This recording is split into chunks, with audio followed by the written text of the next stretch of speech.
When the fragments have grown in size to about 20 centimeters and they are ready for transplantation, we use 50% of the fragments to be transplanted onto the reef.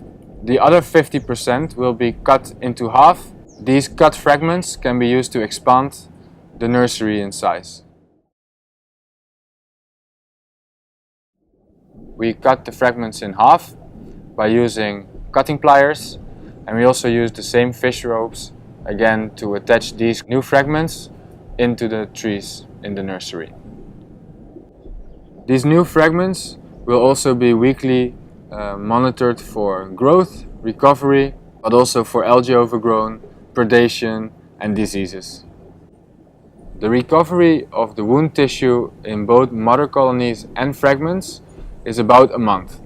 However, bigger pieces with bigger wound surfaces might take a little bit longer to recover.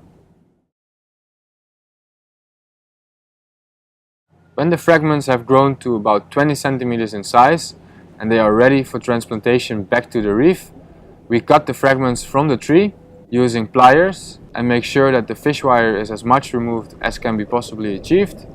When all the fragments are collected, we use a bucket to transport them to the reef site. When using a boat for transportation, it is important that fresh seawater is used to keep the corals alive, and it's also good to have them shaded from the sun. To find a good transplantation site, a couple of things have to be remembered.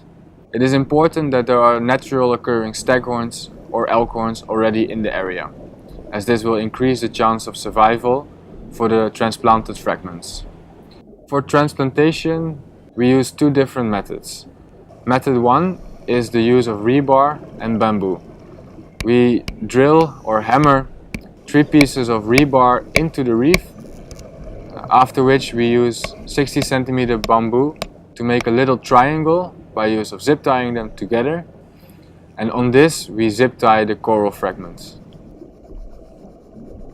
The second method is the use of epoxy polymer, which we use to glue the coral fragments to the substrate. Make sure that the substrate is nicely cleaned before attaching the epoxy polymer.